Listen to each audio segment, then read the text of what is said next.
just straight from the heart, what is the most important thing you want everyone to take away from this conversation and also from the project?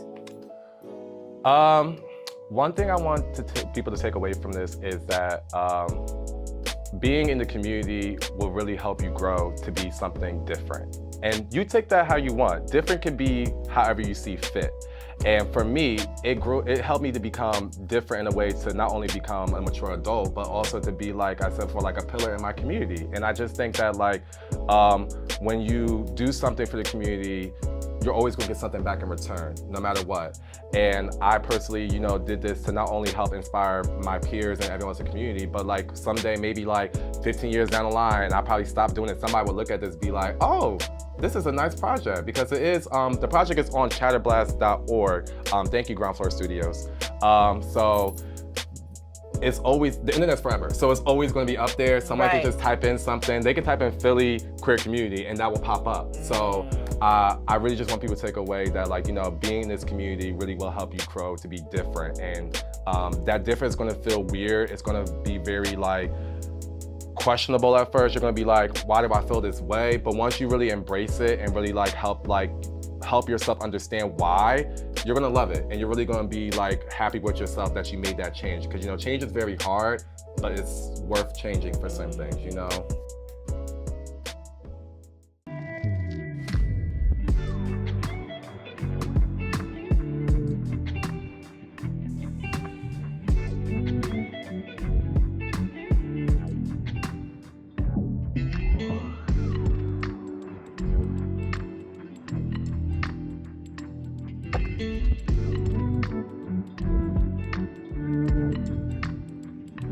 Hello, hello, and hello. Welcome again to this conversation with the Colors Organization. I am Joy. You know me. And if you don't know me, I'm Joy. My pronouns are she, they. I'm the Health and Wellness Coordinator at the Colors Organization. And the Colors Organization is a nonprofit based here in Philadelphia, Pennsylvania. We service primarily LGBTQ people of color, especially those of the African diaspora. Today, I'm here with my lovely guest to talk to you guys about a very important photography project that I had the privilege of being a part of. Photography, like all art forms, enhances human experiences with expression and creativity, thus attempting to stretch our minute moments into forever. This conversation is with this lovely artist here who will introduce themselves momentarily, and who use photography as well as fashion to showcase the beauty of the LGBTQ community in Philly, specifically the LGBTQ BIPOC community in Philly. And I was one of the people that was a part of this project, so it is very near and close to my heart. I would like to allow my guests to introduce themselves. Oh, you're so sweet. Hello, everyone. My name is Roscoe Scott. My pronouns are he, she, they. Just be respectful. And I am the Fresh Coordinator at the Attic Youth Center. The Attic Youth Center is a center space for youth from the ages 14 to 23. And we kind of resource a space for people to not only find themselves, but get resources to help them navigate their life in the community. Thank you again, Joy. I really I'm so excited doing this because we've been talking about it for so long now, and been a lot of pushback, but now that we're finally sitting down in July. Yeah, I know, right? In July. And just for context, the project was actually showcased and finished for Pride Month. So it was showcased during June. But we are here during July, ready to talk about this wonderful project. Because at the center of this project resides the imperturbable humanness of queer people. Our right to be here, our right to exist, and our right to have community. Exactly. So my first question for you is, of course, what inspired this project? What led you to wanting to use photography specifically, and then what led you to what was the actual final product? So, funny story. I first started this project back in 2018. I was working at Shake Shack downtown, and they had a rainbow hamburger sign. I think it's still up there, but it was kind of like one of those things where you see something on the internet and you see something around you and you just have a epiphany moment, and it was that. Forgot the name of the project, but I remember seeing some other type of queer community in New York doing a project that was based off of people of color in the community. It wasn't during Pride Month either, but it was a nice like little project. And it just hits me like, what if I did something like that and just made it like really like fun with the colors of the flag. And from that point, I really just like had a mindset to just be like, oh yeah, I want to do this project for Pride next month in 2019. Not next month, next year.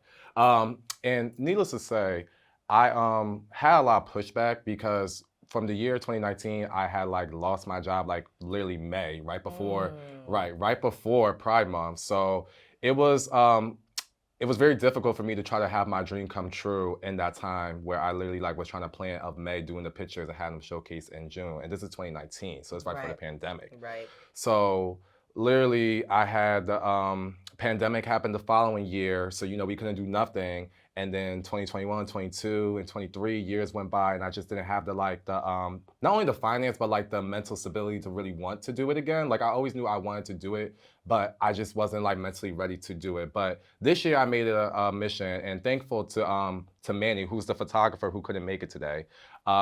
He came to me December last year and was just like, this sounds like a good idea. Why don't we just make this happen? Yeah. Come January, we sat down at Elixir and was just like drinking coffee, planning it out. And I love some coffee, okay? Let me a little cafe with the coffee and a nice conversation. And literally that's what happened. We just like started planning it from there. We like we would be accountable with one another, like just holding each other accountable for like when we were meeting, like having stuff set up in Notion. And just Manny has been like a big part of like making the project come to life because he was a photographer and he was the person that said like, oh, I want to see this be something.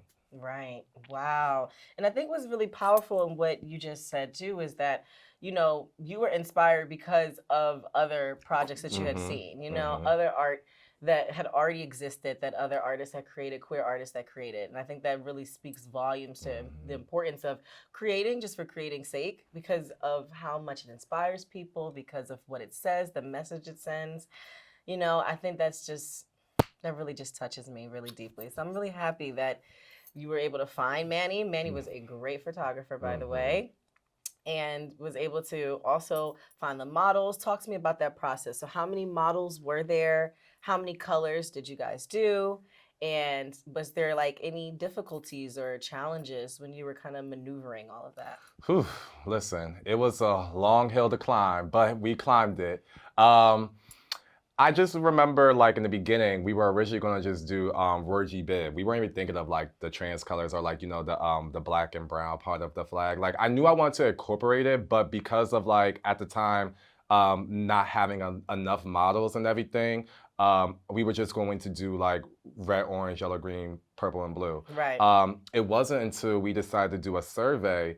The survey kind of what helps like not only like find the models, but also like figure out like who will be best equipped to be a model for this. And this also was an opportunity to give people who were in the community who never had a chance to model to be a model. So that was my biggest thing. Like I knew I wanted to have people who were familiar with like modeling, but I also wanted to have like something for people who never had the experience to get like the experience of model. Because I was like that at one point, It was like one person that said, hey, I would love to take pictures of you, took pictures for me, and I've been love modeling since. So I just felt like the same thing that I can do for someone else. Like, so really it just came from like me wanting to return the favor to not only the community, but the people who really like want to do something in the community. Like a lot of times, like we have people who are not scared, but just don't know how to like be activists or just like involved in their community because they think like, oh, just going to pride events or just going to this Kiki ball or any type of like event that's in the community is like being a part, but it's more you can do. So I really wanted to like help like people who want to do more in the community be a part of this project and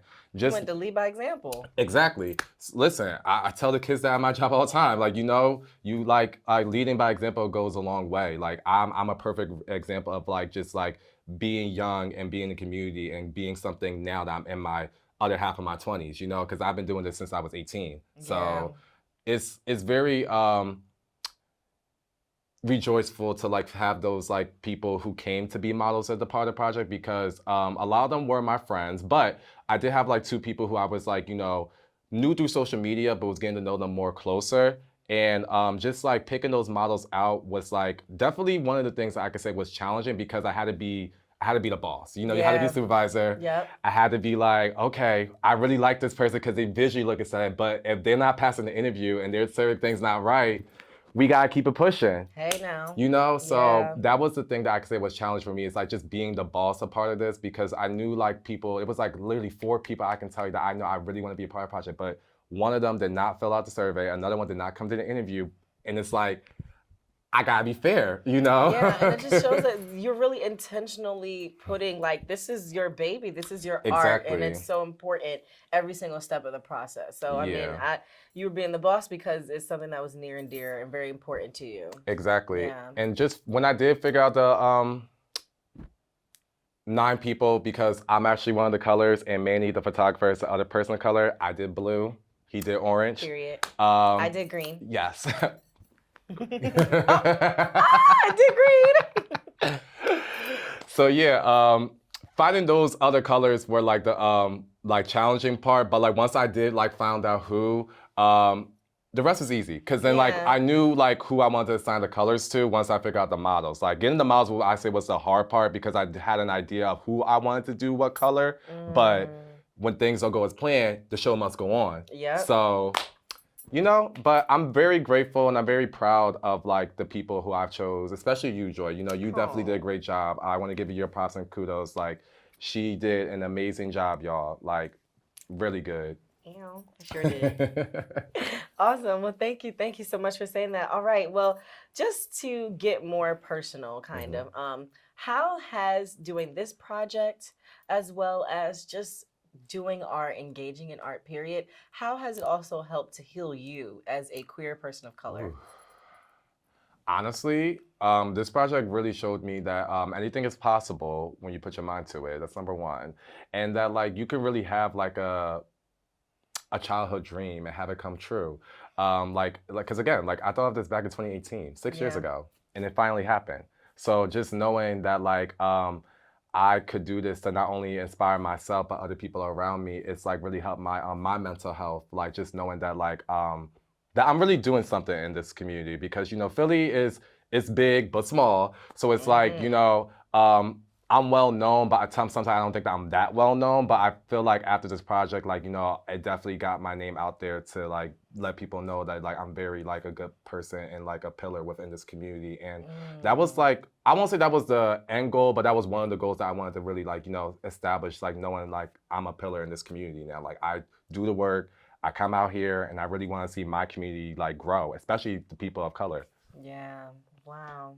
Thank you for sharing that. I think that's, again, speaks to just the importance of just doing. Yeah. You know, and also just not doing art for the sake of making money or being rich or being the best, but doing it because it feels good. Exactly. And it's funny you said that, because when me and Minnie would talk about budget and stuff, like I was saying like how in a perfect world, ideally, if I was a stylist and everything, I would make everybody's outfits, you know, and like charge or whatever. But I'm like, no, this is a community project. So to me, it would have felt wrong to try to charge y'all for something that was supposed to be for the community. Like, you know, and the only thing the models had to really worry about were just their outfits. You know, we had a makeup artist who like was thankful, thank you, Destiny, who was amazing and like literally did a great job of like doing people's makeup. And you know, she did that out of the kindness of her heart because she really wanted to be part of the project. Even the stylist, thank you, Diamond, who like took time out to like help figure out people's outfits and everything. Like they all like did this for the kindness of their heart and did not ask for no compensation or nothing. Even the behind the scenes camera person, thank you, Tahir, who really like took time out of their personal busy schedule to take pictures behind the scenes, you know? Like they weren't even taking the pictures that were being shown, but behind the scenes. And I think all those people that took time out to do something for our community, it just kind of showed you that, you know, like money isn't everything, you know? It's really just about... Community is. Yes, exactly. Community is. Money is not everything. Community is. And it's priceless. Yes. Yes. All right. Well, to kind of switch gears, how do you see this project expanding? Do you see it expanding, or are you kind of looking into doing something new? I want to kind of peek behind the curtain. Ooh. So It's like it's a little bit of both. You know, I definitely want to do this project again next year. Like I was saying to me, like we gotta do this like an annual thing. I mean, hopefully we can even do it like in other like cities, like New York one day, or even DC, or even Atlanta. Come on now. You know, people that have like big pride in the communities. Like I think that like that'd be a good idea to like kind of like showcase like their cities like pride, community, and everything. So personally, I would love to see Living in Color again next year. Even just in Philly. I want to try and do something now. I'm planning something for National Coming Out Day, which is usually October 11th, because that's like, you know, Pride 2.0 over here in Philly. So it is. But outside of Living in Color, I do want to like do something pertaining to HIV awareness, because I'm also an activist for that. So I know World AIDS Day, December 1st. I definitely want to try and incorporate some type of art. Still brainstorming, so you know, we'll get there when we get there. Okay. But let the art come to you. Yes. So but no, definitely after this process, I do want to do like more type of like artwork and do all types of like things in the community pertaining to art. So Living in Color is going to be ongoing, definitely. Definitely plan on doing it next year. And then anything else pertaining to it, it's going to be like a part of it. Like, so if it's like something that's like not during Pride Month, or even like for Black Gay Pride Month, like, you know, like it'll be Living in Color, like almost like as a CEO. Come on now. Yep. Mm-hmm. Yes. Oh, I'm so excited. I definitely want to be a part of it. Please let me know if you need help. You know I will. Listen. Anything to support you. Listen, I already told the season 1, that's what y'all, the season 1 girls of Living in Color, y'all forever embedded. Oh my God, Betty shot a clock. No, y'all are forever going to be girls in the house first. Listen, so you know y'all the first people, y'all the firstborn. So like I will always do something and think of y'all first. You know, so like when I do this project next year, it might be something bigger, and I might have like more than just one person doing the color, and I might think of calling y'all back, like, hey, why don't y'all reprise y'all color role with like someone else who's like doing the color too, you know, something like that. So bridging that community again. Exactly, you know, and that's all this is about, just bridging that community and just like, you know, helping one another out, like, because I feel like a lot of times we forget that just help one another out, and that's my biggest goal, is try to help people. So. That is so beautiful. Thank you. All right. So my last question for you, just straight from the heart, what is the most important thing you want everyone to take away from this conversation and also from the project? One thing I want people to take away from this is that being in the community will really help you grow to be something different. And you take that how you want. Different can be however you see fit. And for me, it helped me to become different in a way to not only become a mature adult, but also to be, like I said, for like a pillar in my community. And I just think that like when you do something for the community, you're always gonna get something back in return, no matter what. And I personally, you know, did this to not only help inspire my peers and everyone else in the community, but like someday, maybe like 15 years down the line, I probably stop doing it. Somebody will look at this and be like, oh, this is a nice project, because it is, the project is on chatterblast.org. Thank you, Ground Floor Studios. So it's always, the internet's forever. So it's always going to be up there. Someone can just type in something. They can type in Philly queer community and that will pop up. So I really just want people to take away that, like, you know, being in this community really will help you grow to be different. And that difference is going to feel weird. It's going to be very like, questionable at first. You're gonna be like, why do I feel this way? But once you really embrace it and really like help yourself understand why, you're gonna love it. And you're really gonna be like happy with yourself that you made that change. Because, you know, change is very hard, but it's worth changing for some things, you know? Yes, yes. Sometimes when you look for that pillar in the community, the pillar in the community is actually you. It's you. It starts with you. Starts with you. It starts at home, baby. Just start. Just do it. Just go out there. Wow. Well, thank you so very much. Let me give you a hug, friend. Thank you so Thank you for having me. It was a much. pleasure. You know I love doing this, so have me back anytime. Of course, and you know that we will. Thank you so much, Roscoe, for joining us today for this very exclusive conversation at Colors. Please keep a lookout at the Colors Organization website, colorsorganization.org, because we are starting an art studio soon. We're going to be doing all kinds of art, photography, fashion, music, painting, all the things, and specifically talking about how art can help us to heal and to help us to heal with community. So keep a lookout for those details. Thank you so much for watching. Please like, comment, and subscribe, and I will see you very, very soon.